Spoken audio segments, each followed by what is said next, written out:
Hey, hello. Balik lagi di channel Spoiler Moon dan kita akan lanjutkan lagi mendengarkan cerita dari Fang Yuan. Ya, kemarin diceritakan kalau Fang Yuan akhirnya mendapatkan gu legendaris ya. Jadi itu sedikit drama sih. Dimana di situ Fang Yuan ditabrak oleh si Liran. Lalu kemudian di situ Liran diminta pertanggungjawabannya karena Fang Yuan itu adalah tamu yang terhormat. Liran gak punya apa-apa. Lalu Fang Yuan memilih untuk mengambil batu bintang yang dipegang oleh Liran, di mana batu bintang itu tidak lain adalah batu bintang yang berisi gu legendaris. Nah, ini adalah skenario yang dirancang oleh Liran serta Fang Yuan. Itu semua ada di dalam perjanjian mereka. Karena itu, kemudian Fang Yuan mendapatkan gu legendaris dan semua orang di kota Sang mengetahui hal itu. Nah, sekarang kita akan lanjutkan lagi apa yang terjadi berikutnya. Kita akan dengarkan saja langsung di part 48. Kita akan melihat di salah satu sisi di kota Klan Sang. Di situ di dalam ruangan rahasia, Wei Yang sedang memegang sebuah gu sambil bergumam. Jadi, ini adalah gu upaya sekuat tenaga. Katanya, gu upaya sekuat tenaga itu berbentuk seperti kumbang badak, berwarna coklat tua, dan berkilau seperti logam. Gu ini memiliki bentuk oval, seukuran kepalan tangan, dan memiliki rangka luar yang terbuat dari baja yang kuat. Selain itu, gu ini memiliki 3 pasang kaki yang juga kuat, dan terdapat sebuah tanduk di kepalanya. Benar, itu adalah gu upaya sekuat tenaga peringkat 3. Saat digunakan, gu ini akan memanggil jiwa binatang buas dan bisa bergerak sesuai dengan keinginan penggunanya, jawab Fang Yuan sambil menjelaskan pada Wei Yang. Mendengar itu, Wei Yang menghela nafas, lalu kemudian kembali menyerahkan gu itu pada Fang Yuan. Aku tidak tahu, apakah semua ini adalah takdirmu, Fang Zheng. Sepertinya tekadmu untuk berada di jalur kekuatan direstui oleh semesta, kata Wei Yang. Fang Yuan pun tersenyum dan tidak mengatakan apapun. Tapi sikap dari Fang Yuan ini jelas mengatakan kalau Fang Yuan memang memiliki niat ataupun tekad yang kuat untuk mengembangkan jalur kekuatan. Melihat itu, Wei Yan pun tidak bisa berkata-kata lagi. Lalu, setelah terdiam beberapa saat, dia berkata, "Jalan takdir memang misterius. Upaya sekuat tenaga ini memang akan sangat membantumu kalau kamu menekuni jalur kekuatan. Tidak diragukan lagi, gu ini akan menjadi gu vital untukmu. Ini juga akan menjadi acuan untuk mengumpulkan satu set Guom yang lain. Jika tekadmu memang begitu kuat, aku tidak akan lagi menahanmu. Tapi ada satu hal yang ingin kusampaikan padamu. Anggap saja ini sebagai omelan terakhirku," kata Wei Yang sambil memandang Fang Yuan. "Tidak masalah, Kak Wei. Tolong berikan adikmu ini saran yang terbaik," kata Fang Yuan dengan wajah serius. Setelah itu, Wei Yang mengatakan banyak hal pada Fang Yuan. "Meskipun kamu memiliki gu upaya sekuat tenaga, tapi zaman sekarang sudah berubah. Jika gu ini akan menjadi gu vitalmu, kau harus memastikan keamanannya.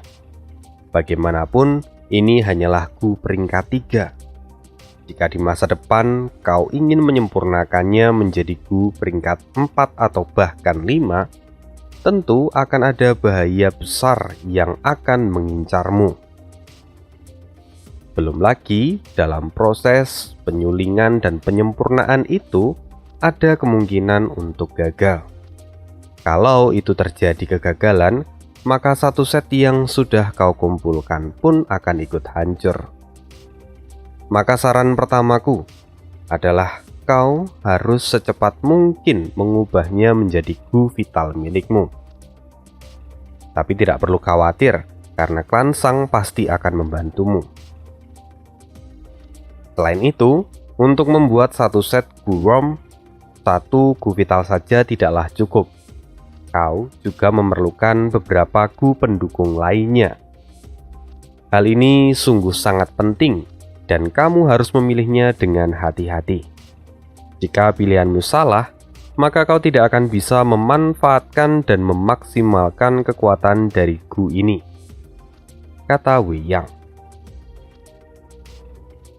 Wei Yang menghela nafas lagi dan melanjutkan kata-katanya. Aku punya informasi lain yang tidak kalah penting dan harus kau perhatikan baik-baik. Meskipun saat ini kamu memiliki Gu legendaris, tapi kamu tidak memiliki resep penyempurnaannya. Meskipun untungnya, sebagian besar resep dari zaman kuno telah diwariskan. Seharusnya sekarang masih ada beberapa yang tersisa, dan kamu harus mendapatkannya. Beberapa tahun belakangan, klan Wu telah menemukan warisan dari jalur kekuatan kuno, dan kamu bisa mencoba keberuntunganmu untuk menemukan warisan yang lain. Jika kamu berhasil menemukannya, maka masa depanmu sudah bisa dipastikan. Sekarang aku sungguh ingin melihat jalur kekuatan yang kau kembangkan, kata Wei Yang. Setelah mengatakan semua yang ingin dia sampaikan, kemudian Wei Yang pun pergi meninggalkan Fang Yuan dari ruang rahasia itu. Sekarang Fang Yuan hanya berdiri di dekat pintu rahasia, dan tatapannya terlihat sangat fokus memikirkan semua perkataan dari Wei Yang. Sungguh seluruh nasihat yang disampaikan oleh Wei Yang itu sudah dipertimbangkan oleh Fang Yuan sejak lama. Selain itu, Liran juga sudah memberikan Fang Yuan salinan dari resep Gu upaya sekuat tenaga. Sayangnya, resep itu hanya menjelaskan bagaimana cara untuk meningkatkan Gu upaya sekuat tenaga menjadi peringkat 4. Jika Fang Yuan ingin menyempurnakan Gu itu ke peringkat yang lebih tinggi, maka dia harus mencari tahu resepnya sendiri. Selain itu, Fang Yuan juga sudah punya rencana terkait dengan Gu pendukung yang harus dia pilih. Seperti yang kita ketahui, Fang Yuan ini memiliki sikap percaya diri dan juga selalu berjalan satu langkah di depan orang lain. Jadi tentu dia sudah menyiapkan semuanya. Untuk menetapkan Gu jalur kekuatan, aku harus menggunakan Gu upaya sekuat tenaga sebagai Gu vitalku. Dan sebagai Gu pendukung, aku bisa menggunakan Gu kemandirian dan Gu kekuatan pahit. Tapi, untuk mencapai kesuksesan yang lebih besar, aku tetap harus bergantung pada 3 warisan raja, gumam Fang Yuan.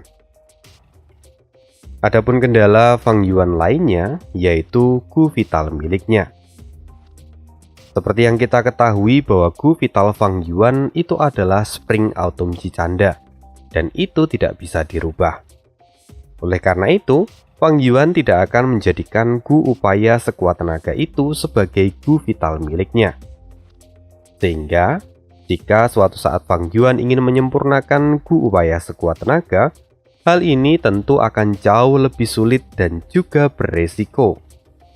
Tapi, Fang Yuan sudah memikirkan semua itu. Lagi pula, masih ada cara lain yang bisa dilakukan agar proses penyempurnaan Gu sekuat tenaga itu memiliki peluang keberhasilan yang jauh lebih tinggi. meskipun Gu itu tidak digunakan sebagai Gu vital. Ya, tentu saja Wei Yang tentu tidak mengetahui informasi ini, karena informasi ini hanya diperoleh oleh Fang Yuan setelah dia hidup selama ratusan tahun. Berdasarkan ingatan Fang Yuan, ada 3 metode yang bisa dia lakukan. Metode pertama yaitu pergi ke tanah Bubai, di mana di sana ada warisan Bubai. Lokasinya ada di sekitar benua tengah, dan tempat itu merupakan tanah suci bagi para ahli pemurnian. Metode kedua yaitu dengan menggunakan Gu 100 pertempuran yang tak terkalahkan. Jika menggunakan Gu ini, maka saat proses penyempurnaan, tingkat keberhasilannya bahkan bisa mencapai 100%. Ini adalah cara yang sangat bagus. Lalu, ada lagi metode ketiga, yaitu dengan menggunakan Gu sisa-sisa gunung hijau. Gu ini dapat melindungi Gu vital, bahkan meskipun proses penyempurnaannya gagal, tapi Gu upaya sekuat tenaga tidak akan hancur. Jadi ini seperti asuransi yang bisa digunakan oleh Fang Yuan kalau misalnya penyempurnaannya gagal. Dengan menggunakan salah satu dari ketiga metode itu, aku masih memiliki peluang untuk menyempurnakan Gu upaya sekuat tenaga. Sekarang saatnya untuk menjalankan rencanaku yang lainnya, gumam Fang Yuan sambil menyeringai. Sekarang, di seluruh kota, rumor tentang Fang Yuan yang mendapatkan Gu legendaris menyebar bak api yang membakar hutan. Sejak saat itu, ada banyak sekali undangan yang ditujukan pada Fang Yuan.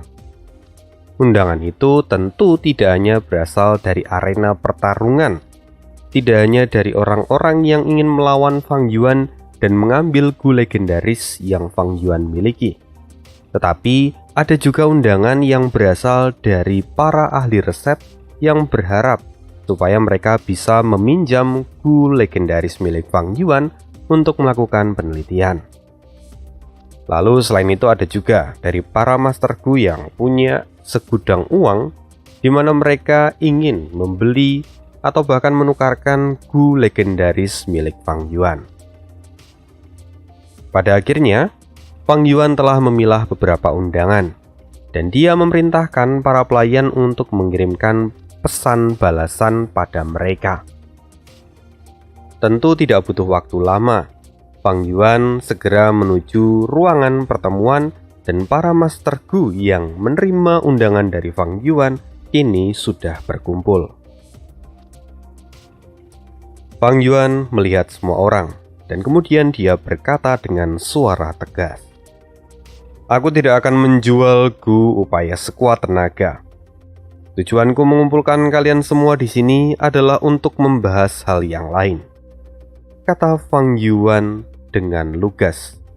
Tentu, ini membuat para master Gu yang lain merasa kecewa, karena di antara mereka jelas ada yang ingin untuk membeli Gu milik Fang Yuan itu.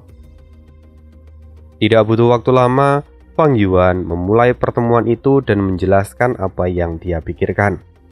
Dari situ, dia pun mendapatkan apa yang dia inginkan dengan melakukan beberapa kesepakatan. Sampai pada akhirnya, pertemuan itu pun berakhir dan orang-orang pergi meninggalkan tempat itu. Setelah semua orang pergi, Fang Yuan kembali mengurung diri di ruang rahasia dan mulai berkultivasi.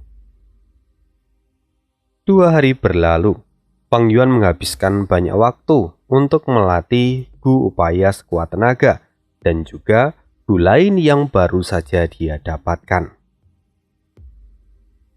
Keesokan harinya, Fang Yuan memiliki jadwal bertanding di arena pertempuran. Lawannya kali ini tidak lain adalah Li Ran.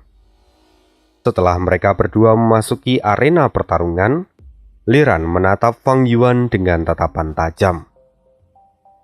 "Gu Yue Fang Zeng, Kau telah mencuri apa yang seharusnya menjadi milikku. Hari ini, aku akan mengambil kembali apa yang seharusnya menjadi milikku," kata Liran dengan penuh amarah. Tapi Fang Yuan hanya bersikap acuh tak acuh. Dia berkata, "Siapa yang menyuruhmu menabrakku? Aku memang meminta ganti rugi, tapi kau tidak memiliki apapun untuk membayarkannya padaku. Selain itu, kau sendiri yang dengan sukarela memberikan batu perjudian yang sudah kau pilih. Maka, ini adalah milikku," kata Fang Yuan dengan tegas. Para penonton yang mendengarkan percakapan antara Fang Yuan dan Liran kini semakin yakin akan apa yang terjadi di tempat perjudian batu sebelumnya. Ding! Bel pertandingan sudah berbunyi. Liran tidak membuang waktu dan langsung menyerang ke arah Fang Yuan. Dia mengepalkan tangan dan melepaskan pukulan ke arah wajah Fang Yuan. Tapi Fang Yuan dengan santai menanggapinya. Dengan menggunakan gu kekuatan yang dia miliki, Fang Yuan membalas pukulan dari Liran, sehingga mengakibatkan Liran pun terpental. Liran masih tidak mau kalah. Dia mencoba menyerang Fang Yuan lagi. Tapi bagi Fang Yuan yang memiliki gu legendaris, melawan Liran itu tidaklah menjadi sebuah kesulitan. Fang Yuan tidak tinggal diam dan melancarkan serangan bertubi-tubi pada Liran.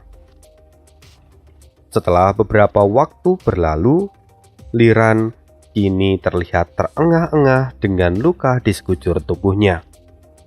Dia sadar bahwa dia tidak akan bisa memenangkan pertandingan ini.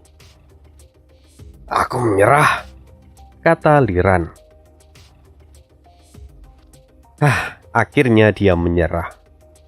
Aku sungguh merasa kasihan pada Liran. Berdasarkan pertandingan ini, aku bisa menyimpulkan bahwa dia sama sekali bukanlah lawan yang pantas untuk Fang Zheng. Liran bahkan tidak mampu membalas Fang Zheng satu pukulan pun. Kali ini, dia memiliki keputusan yang bijak. Karena kalau Liran melanjutkan pertarungan ini, maka dia hanya akan mendapatkan kerugian. Kali ini dia memilih berhenti, maka itu sama dengan dia telah menyelamatkan dirinya sendiri, kata penonton yang tampak iba pada Liran. Jadi kau sudah selesai, maka urusan kita berakhir di sini, kata Fang Yuan yang kemudian berbalik lalu hendak pergi. "Tunggu Fang Zheng!" teriak Liran tiba-tiba. "Apalagi maumu?" kata Fang Yuan sambil menoleh ke belakang. "Buye Fang Zheng, kau sudah berutang budi padaku. Lantas beginikah caramu membayarkan balas budi itu? Bagaimana bisa kau menyerangku habis-habisan dan tidak memberiku kesempatan apapun? Air susu dibalas dengan air tuba. Kebaikanku kau balas dengan kejahatan. Setidaknya kau harusnya memberiku kompensasi. Sadarlah, setidaknya kau harus memberiku kompensasi," kata Liran. Ya, perkataan Liran itu memang terasa tidak tahu malu. Dengan kondisi tubuhnya yang penuh dengan luka, dia masih berani untuk menghentikan Fang Yuan, bahkan mengharapkan kebaikan hati dari Fang Yuan. Sekarang, para penonton yang melihatnya pun tampak jengkel pada tindakan dari Liran. Fang Yuan kemudian berbalik. "Apa otakmu juga ikut rusak setelah terkena seranganku barusan?" kata Fang Yuan sambil tertawa. Tapi Liran tidak berhenti dan kembali berteriak, "Fang Zheng, aku tahu bagaimana kepribadianmu. Kau seharusnya bisa membedakan dengan jelas apa itu kebaikan dan keburukan. Sebelumnya aku mendengar bahwa kamu telah menolong Nona Sang yang pernah membantumu. Karena itu, aku tahu bahwa kau bukanlah orang yang tidak tahu balas budi. Kau bahkan mengantarkan Nona Sang Xinci sampai ke tempat ini. Oleh karena tindakanmu itulah, kau kemudian dianggap sebagai tamu yang terhormat dari klan Sang. Bahkan, pemimpin klan Sang juga memberikanmu token duri ungu. Setidaknya kau juga harus menunjukkan sikapmu itu padaku. Meskipun aku tidak langsung membantumu, tapi jika aku tidak memilihkan batu bintang itu, apa kau pikir kau bisa mendapatkan gu legendaris? Jangan bermimpi. Coba pikirkan baik-baik apa yang telah kukatakan. Dan kau pasti akan sadar kalau sekarang kau sedang berutang budi padaku. Lantas, apa kau akan mengabaikan semuanya begitu saja? Kata Liran yang mencoba memprovokasi Fang Yuan. Pada saat yang sama, sekarang Bai Ning juga ada di antara kerumunan penonton. Mendengar semua yang dikatakan oleh Liran, tentu Bai Ning mendengus dan bergumam. Bocah bodoh. Apa kau pikir Fang Yuan akan melakukan semua itu? Kata Bai Ning dalam hatinya yang mencibir tindakan Liran. Tapi di sisi lain Fang Yuan kini tersenyum. Wajahnya perlahan mulai terlihat serius dan dia berkata, "Berdasarkan apa yang kau katakan, memang aku memiliki hutang budi padamu. Tapi yang pertama, itu semua terjadi karena kau sudah menyinggungku. Kedua, kau bahkan tidak bisa memberikan kompensasi apapun padaku sebelumnya. Tapi aku akan mengabaikan itu. Katakan saja bahwa aku berutang budi padamu. Jadi, apa yang kau inginkan sekarang?" Kata Fang Yuan. Pada saat yang sama, mendengar itu Bai Ning tentu terkejut. Jawaban Fang Yuan sungguh tidak biasa. Dia tidak menyangka kalau Fang Yuan akan menunjukkan sikap seperti ini. Liran tampak tersenyum dan kemudian berkata, "Meskipun Gu Upaya sekuat tenaga berada di peringkat 3, tapi kamu juga tahu bahwa Gu ini sangatlah langka. Maka sebagai gantinya, berikan aku 100.000 Primeval Stone dan aku akan menganggap hutang budimu lunas." Permintaan dari Liran itu membuat para penonton terkejut dan menggelengkan kepala mereka. Mereka juga tampak terlihat kecewa pada sikap Liran yang sungguh tidak tahu malu. Tapi Fang Yuan tampak menggelengkan kepala dan berkata, 100.000 Primeval Stone? Apa kau pikir itu cukup? Aku akan memberimu 200.000 Primeval Stone. Dengan begitu, hutangku akan lunas padamu. Kata Fang Yuan, yang kemudian mengaktifkan Gu Primeval Elder. Dia kemudian mengeluarkan Primeval Stone yang ada di dalamnya. Ini ada 80.000 Primeval Stone. Hanya itu Primeval Stone yang kumiliki sekarang. Sisanya akan kuberikan padamu saat aku sudah mendapatkan uang. Kata Fang Yuan sambil mengeluarkan kantung-kantung yang berisi 80.000 Primeval Stone. Apa yang dilakukan Fang Yuan ini tentu membuat semua orang yang ada di sana terkejut.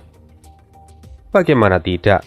Sebelumnya, Liran meminta 100.000 Primeval Stone.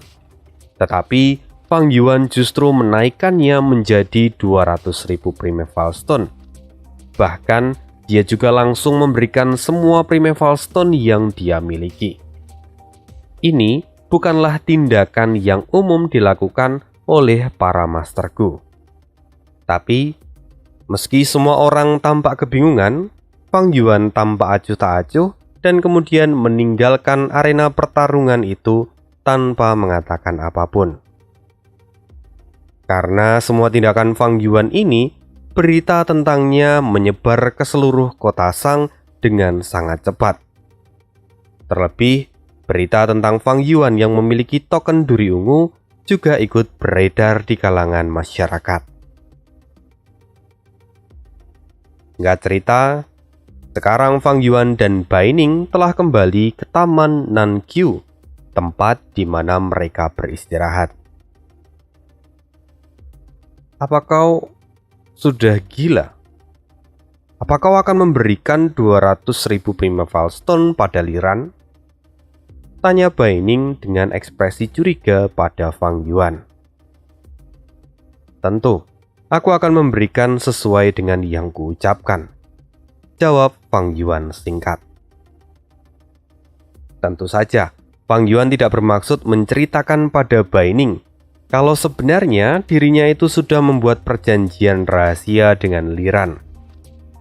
Kesepakatan yang sesungguhnya tertulis dalam Gu Sumpah Racun di antara Fang Yuan dan Liran itu berisikan tentang Fang Yuan akan memberikan 200.000 Primeval Stone pada Liran sebagai ganti dari resep penyempurnaan Gu Upaya Sekuat Tenaga yang dimiliki oleh Liran. Karena itulah Fang Yuan melakukan semua ini. Aku sungguh tidak paham denganmu. 200.000 Primeval Stone itu bukanlah hal yang sedikit. Lantas kenapa kamu melakukan semua ini? Fang Yuan tersenyum. Bukankah kamu seharusnya paham bahwa semua ini adalah tentang reputasiku di kota Shang? Apa? Aku semakin tidak paham dengan jalan pikiranmu. 200.000 Primeval Stone itu hanya untuk membeli sebuah reputasi. Apakah itu benar-benar sepadan? Kata Bai Ning yang tampak mengernyitkan dahinya. Kamu tidak perlu terlalu pusing. Apa yang kulakukan itu sudah benar. Dan kamu tidak boleh meremehkan reputasi di kota Shang ini. Selama kamu memiliki reputasi yang baik, maka kamu juga akan mendapatkan perlakuan yang baik. 200.000 Primeval Stone itu bukanlah sesuatu yang besar. Bahkan dengan 200.000 Primeval Stone itu, kita tidak akan bisa membeli token duri ungu. Karena itu, sekarang selama aku menjaga image-ku, memberikan 200.000 Primeval Stone itu adalah hal yang kecil. Begitulah kata Fang Yuan, yang mana setelah itu percakapan mereka pun berakhir. Fang Yuan kemudian berbalik dan kembali menuju ke ruang rahasia untuk berkultivasi lagi. Sedangkan Bai Ning tertinggal di sana dengan wajah yang masih kebingungan. Dia masih sulit mempercayai apa yang diucapkan oleh Fang Yuan sebelumnya. Hari-hari pun berlalu. 8 hari tidak terasa sudah terlalui.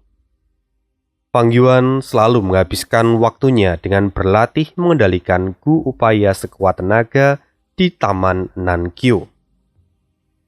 Saat ini, Fang Yuan berdiri di sebuah tempat latihan. Tempat itu memiliki banyak pilar yang biasa digunakan untuk ngetes kekuatan. Fang Yuan tampak memasang kuda-kuda. Dia menarik nafas dalam-dalam dan bersiap untuk memberikan sebuah serangan. Fang Yuan melihat ke arah pilar batu di depannya. Dia mulai mengayunkan tangannya dan menghantam pilar itu. Fang Yuan tidak berhenti. Dia kemudian melanjutkan dengan tendangan kaki, tendangan memutar, uppercut, dan segala macam jenis pukulan yang bisa Fang Yuan lakukan. Puluhan hingga ratusan pukulan itu mengenai pilar yang ada di depan Fang Yuan. Tapi pilar itu bahkan tidak bergeming ataupun retak. Fang Yuan tampak berhenti setelahnya. Dia melihat pilar itu, dan kemudian dia bergumam. Rupanya memang sulit menghancurkan pilar ini tanpa menggunakan kekuatan jiwa binatang. Terlebih untuk menggunakan kekuatan jiwa binatang, aku harus menggunakan Gu Upaya Sekuat Tenaga untuk memaksimalkannya. Fang Yuan kemudian sekarang berhenti. Dia menarik nafas sekali lagi, matanya tampak tajam melihat ke arah pilar yang ada di depannya. Dengan satu tarikan nafas, Fang Yuan menarik tangannya ke belakang, lalu kemudian jiwa binatang buas keluar dari belakang punggungnya. Wajah Fang Yuan tampak serius dan dia melompat maju. Dengan satu pukulan yang keras, dia menghantam pilar itu bersama dengan jiwa binatang buas yang ada di belakangnya. Satu pukulan, dan pilar yang sebelumnya dipukul hingga ratusan kali tidak hancur, kini berubah menjadi bubuk. Hanya dalam satu pukulan, pilar itu pun hancur. Melihat itu, Fang Yuan berhenti sejenak dan menghela nafas. Sebelumnya, aku memukul pilar batu itu hingga ratusan kali, tanpa menghasilkan apapun. Namun ketika aku menggunakan Gu Upaya Sekuat Tenaga, pilar itu hancur dalam satu pukulan. Perbedaan kekuatannya sungguh sangat besar. Fang Yuan mengerti, dan kini dia menganggukkan kepalanya. Dia sadar bahwa sebenarnya Gu Upaya Sekuat Tenaga itu bukanlah Gu tipe serangan, melainkan Gu ini adalah Gu tipe pendukung.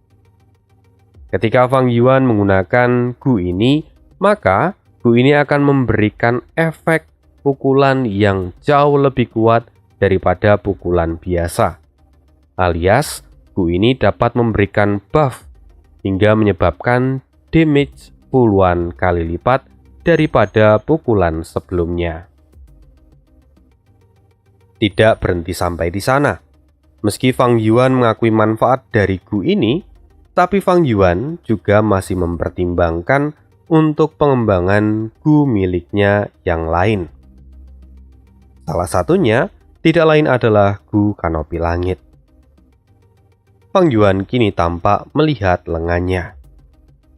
Meskipun Gu Kanopi Langit yang kumiliki saat ini memiliki pertahanan yang mengesankan, tapi Gu ini masih terlalu sulit untuk digunakan. Jika aku bisa mengubahnya menjadi Gu Perisai Emas, pasti itu akan memberikan perbedaan yang sangat signifikan, pikir Fang Yuan yang kini mendapatkan satu ide baru. Kenapa kok Fang Yuan menggunakan Gu Kanopi Langit? Ini sebenarnya cukup sederhana. Kalian tentu ingat bahwa sekarang tulang dari Fang Yuan itu jauh lebih kuat setelah dia mendapatkan warisan dari Gunung Baigu. Tulangnya bahkan sekuat baja. Namun itu hanya tulangnya. Sedangkan kulit, daging, otot, dan darah Fang Yuan itu semuanya masih seperti milik manusia biasa. Artinya, jika Fang Yuan menghantam pilar batu dengan menggunakan seluruh tenaganya, maka sebelum pilar itu hancur, tangannya lah yang akan hancur. Daging yang ada di tangannya tentu akan menjadi daging geprek. Digeprek dari tulang dan juga dari pilar.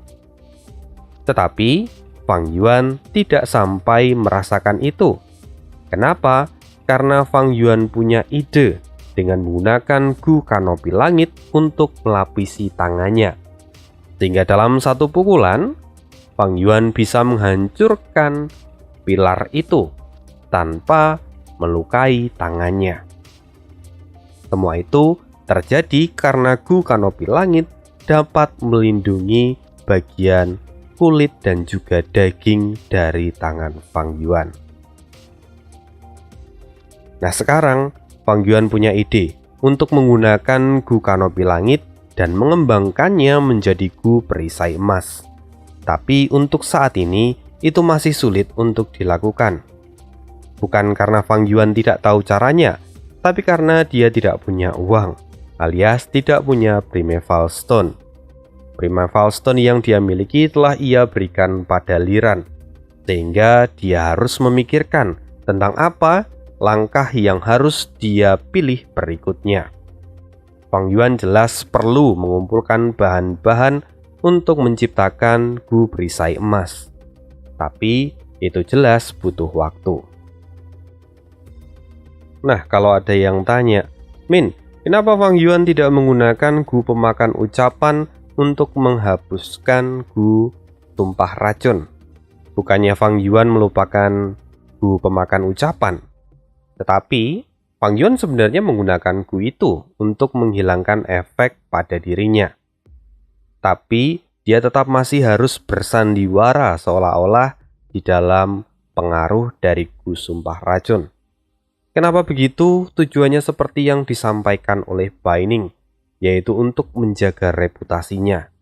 Reputasi bahwa Fang Yuan adalah master gu iblis yang tahu terima kasih, yang punya budi luhur, dan itu jelas akan membantu Fang Yuan di masa depan nantinya. Selain itu, Fang Yuan nanti juga bisa mendapatkan resep lain dari Liran, di mana yang Liran janjikan itu adalah resep untuk merubah gu upaya sekuat tenaga menjadi peringkat 5. Tentu, itu bukan keuntungan sepihak. Di sisi lain, Liran bisa melindungi keluarganya, tetapi dia juga harus melakukan sandiwara, di mana dia memberikan laporan pada klan Wu kalau dia memang sengaja memberikan gu itu pada Fang Yuan, karena Liran tahu bahwa Fang Yuan itu adalah pemegang duri ungu dan sangat polos, sehingga mudah untuk dimanfaatkan. Itulah tujuan dari Liran. Karena itulah klan Wu saat ini tidak melakukan pergerakan apapun, lantaran apa yang dilakukan oleh Liran ini masih bisa dimaklumi.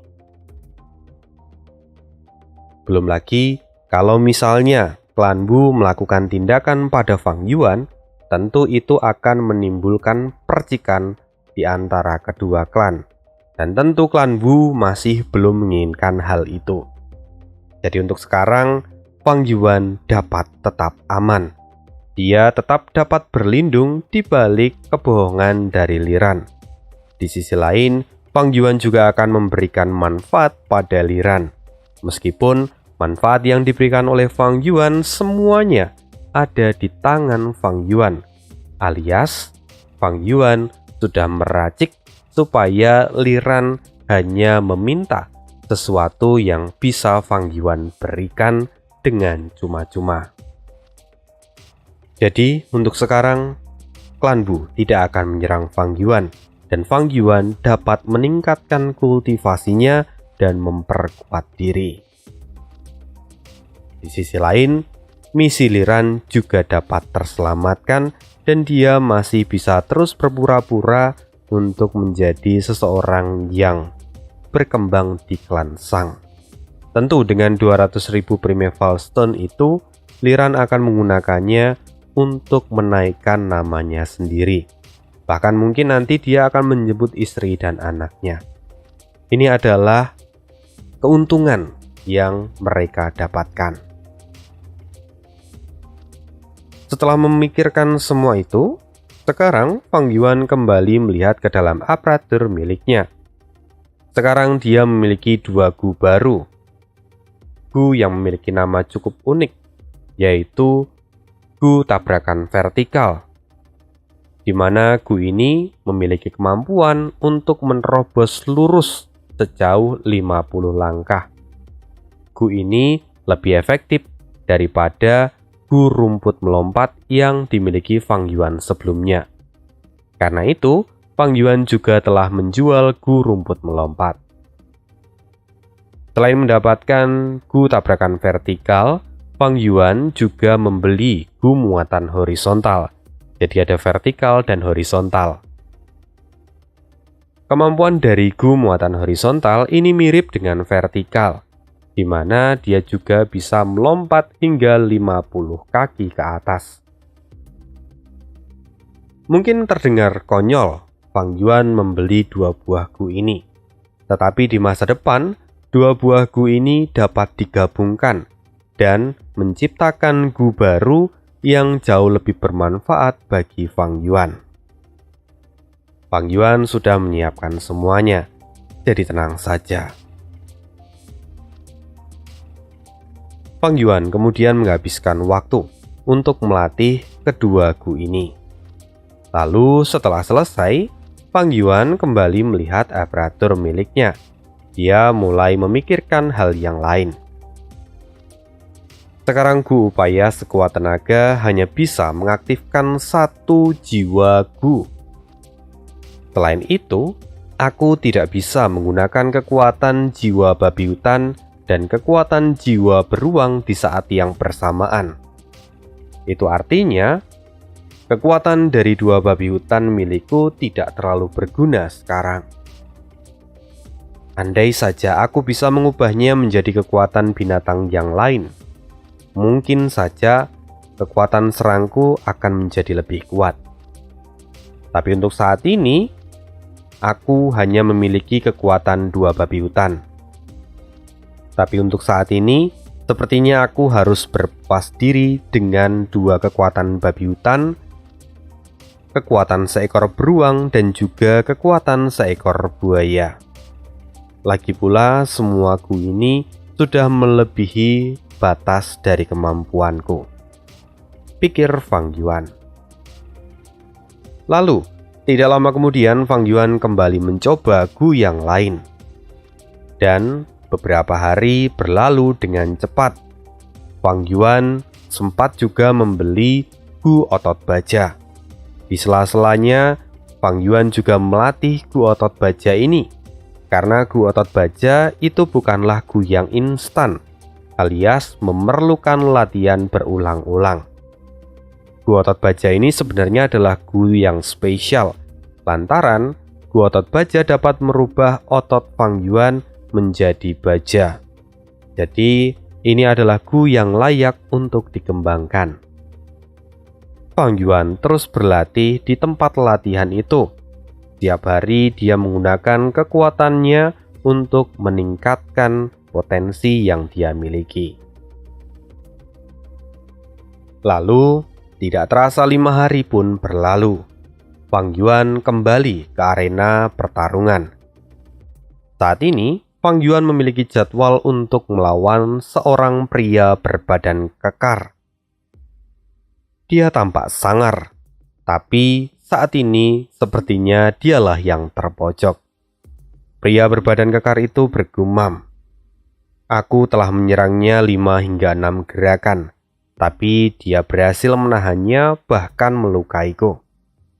Rupanya kekuatan gu legendaris itu tidak bisa diremehkan." Tampak pria berbadan kekar itu terengah-engah. "Aku tidak boleh kalah.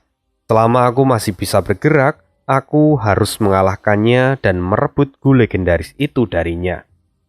Dengan menggunakan gu itu, maka aku bisa mengembangkan jalur kekuatan yang selama ini kutekuni." Setelah berpikir demikian, dengan segera pria berbadan kekar itu mengaktifkan gu yang dia miliki dan kembali menyerang ke arah Fang Yuan. Tapi Fang Yuan tanpa acuh tak acuh. Dia pun mengeluarkan kekuatan jiwa dari babi hutan miliknya. Tanpa basa-basi, Fang Yuan menyerang pria berbadan kekar itu. Satu sentuhan, dan mengakibatkan pria itu terlempar keluar dari arena. Wajahnya seketika menjadi pucat, dan pria itu terkapar di lantai. Wajahnya kini benar-benar pucat dan dia tidak lagi bangun, alias meninggal. "Apa? Bahkan Wang Yan kalah dan mati di panggung pertempuran ini?" kata para penonton yang tampak tidak percaya. "Sial, anak ini sungguh kejam. Dia tidak tahu bagaimana cara untuk menunjukkan belas kasih," gumam penonton yang lain yang geram melihat tingkah laku Fang Yuan. Lalu, sesaat kemudian seorang master gu yang bertugas di arena itu masuk ke dalam arena. Dia kemudian memutuskan bahwa kemenangan ini diraih oleh Fang Yuan.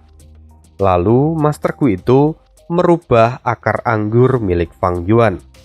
Saat ini Fang Yuan sudah tercatat menang sebanyak 17 kali dan tidak kalah sekalipun. Karena Fang Yuan memenangkan pertarungan ini, maka dia memiliki hak untuk mengambil harta serta Gu yang dimiliki oleh pria berbadan kekar tadi. Fang Yuan mengambil semuanya, lalu kemudian menghitung pendapatannya hari ini. Setelah cukup berhitung, Fang Yuan membuka mulut dan berteriak, "Liran, ini aku memiliki 50.000 Primeval Stone. Akan kuberikan padamu saat ini, supaya semua orang tahu bahwa aku tidak membohongimu. Dengan begini, kau juga tidak akan punya kesempatan untuk mencemarkan nama baikku." Mendengar itu, semua penonton terdiam. Lalu, Liran yang juga ada di sana keluar dari tengah kerumunan. Dia pun melompat masuk ke dalam arena pertarungan. Di depan semua orang, Liran kemudian mengambil 50.000 Primeval Stone yang dipegang Fang Yuan. Lalu dia berkata, "Fang Zeng, kau sungguh menepati janjimu. Sebelumnya kau memberiku 80.000 Primeval Stone dan sekarang 50.000 Primeval Stone. Artinya kau sudah memberiku 130.000 Primeval Stone. Aku akan mengingat ini," kata Liran, yang kemudian segera meninggalkan arena itu. Setelah mendengar apa yang diucapkan oleh Liran, para penonton mulai beradu argumen. Mereka tampak ada yang pro dan kontra pada Fang Yuan. Sebelumnya mereka kesal dengan Fang Yuan karena tindakannya yang sangat kejam. Tapi di sisi lain, mereka kini melihat Fang Yuan bahwa Fang Yuan adalah orang yang tahu berterima kasih. Seolah-olah mereka ini bingung, Fang Yuan adalah orang yang baik atau justru orang yang jahat. Apakah Fang Yuan itu sungguh jahat, ataukah Fang Yuan sebenarnya adalah orang yang terlalu polos sehingga melakukan apapun yang dia mau, bahkan kalau itu adalah kejahatan di mata orang lain. Semua orang mulai berpikir ulang tentang Fang Yuan. Dan pertandingan hari itu pun usai. Semua orang kembali dengan pikiran mereka. Lalu mereka juga tahu bahwa di pertandingan berikutnya Fang Yuan akan melawan Li Hao. Mungkin pada pertandingan berikutnya mereka bisa menilai ulang tentang siapa Fang Yuan sesungguhnya. Apalagi Li Hao bukan orang sembarangan. Dia adalah petarung unggulan di tingkat 5, yang mana sebentar lagi dia bisa naik ke tingkat 4. Hanya tinggal satu pertandingan, dan jika dia berhasil mengalahkan Fang Yuan, Li Hao akan melangkahkan kaki di tingkat 4 arena pertarungan. Jelas ini bukan pertarungan sembarangan, dan itu mungkin saja akan menjadi bahaya bagi Fang Yuan. Itulah yang banyak orang pikirkan. Tapi di sisi lain, tidak ada yang tahu tentang apa yang Fang Yuan pikirkan. Jadi, kita akan dengarkan lagi ceritanya di part berikutnya. Terima kasih untuk hari ini. See you again di next video. Bye.